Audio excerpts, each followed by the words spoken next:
So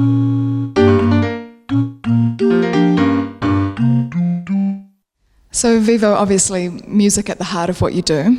Do you strive to become the equivalent of MTV for the age we're in now? You're quite right, you said it perfectly. Music is at the centre of everything we do. I came in like a wrecking ball. I never hit so. And we do have content that doesn't involve music, but that has music at its heart. So it might be putting together, a fantastic musician with a fantastic sportsman and have them talk about why they're so passionate about what they do. We do. We own. Everything new. Spikes on the Louboutins. It might be a guy going out on a street having to try and pick up a girl only using Justin Bieber lyrics. So today I'm going to try to use Rihanna's lyrics as pickup lines. You could stand under my umbrella, Ella, hey, okay.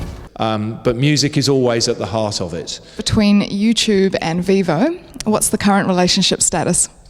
Current relationship is everything's good. I mean, we work together in so many countries. They're a vitally important distribution hub for us. They don't have the ability to be able to work with us in Germany, so hence why we're launching here without them. But as soon as they are able, we would love to be distributed on YouTube in Germany too. So Germany is the first country where Vevo has launched without YouTube. What does that mean for both parties? Well, for us it means we have a lot of work to do to promote our brand. We do over 4 billion video views a month globally, and the vast majority of those 4 billion global video views are on YouTube. I don't quite know what it means for YouTube. You'd probably have to ask them, but from our perspective, we're, as I said earlier, we're strong partners with them, but we are our own brand and we want to build our own brand. Germany is that important a market for us that we decided that we didn't know when they would be in a position to be able to support us here, so we wanted to go ahead and launch. And I think you said earlier that Germany's been on the radar for at least 2 years, and that 2 years has been taken up with negotiations with GEMA. What exactly was the issue at stake, and how did you resolve it? Look, without going into the details of the deal, because we don't release details of our deals, but I think it's fair to say that their expectation of how we should pay them and the amount we should pay them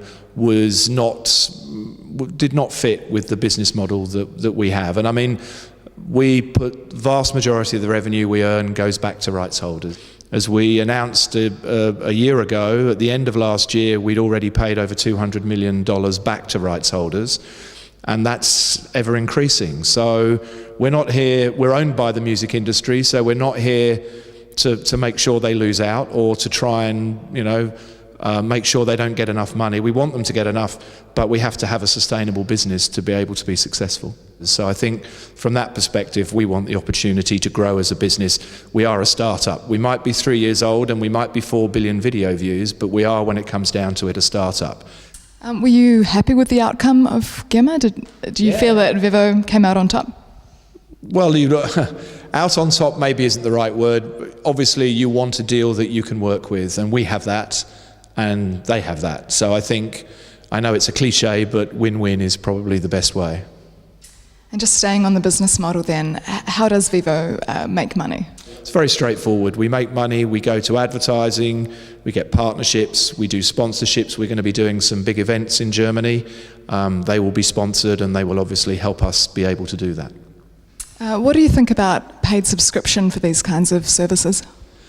Look, I think paid subscription, if you can come up with a service that people are comfortable to pay monthly for, obviously be great to be able to do that. We never stop thinking about subscription because maybe that will be the way of the future. But at the moment, I think it's hard to justify a subscription-based music video service when everything is so freely available, free of charge in so many places. So what Vevo is about is putting all these very high-quality videos and pieces of content in the same place, so it's easy for people to see them, with a huge player, the great, high definition, and either on their mobiles, on their tablets, on their PCs, even on their Apple TVs or Xboxes.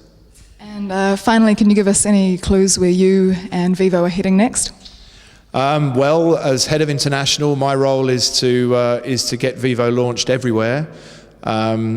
Germany is country number 13. We have some plans for early next year. There's still many European countries that we're not live in, many Latin American countries, and we have the massive opportunity that is Asia to still think about. So you'll see some more launches, global launches, international launches from Vevo coming up in the new year. We look forward to that. Thanks very much. Thank you. Thank you very much.